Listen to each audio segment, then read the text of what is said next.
तुम्ही असंच दाखल राहिला, याच्या मागं कोणी नाही.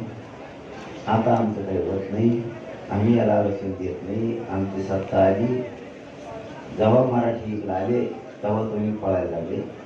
प्रत्येक वेळेस तुमचं गरीब तुम्ही बांधलेला आमदार चुकवतोय. त्याच्यामुळे तुम्ही एक गोष्ट लक्षात ठेवा, तुम्ही माझ्याबद्दल आयुष्यात विचार करू नका.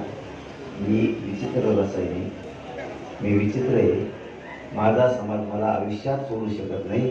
पक्षाला लाथ मारू शकतो माझ्यासाठी माझ्यासाठी पक्षाला लाथ मारू शकतो माझा समाज. एवढा माझ्यावरती प्रेम करतोय माझा समाज, आणि मीही माझ्या समाजावरती तेवढं प्रेम करतोय. तुमच्या एका चुकीमुळं देशाला डाग लागू शकतो.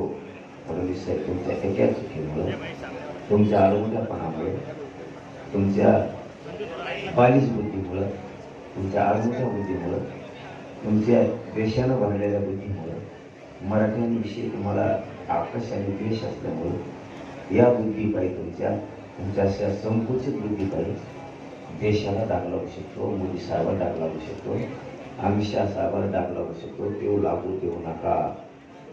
कुठला का अवघड आहे.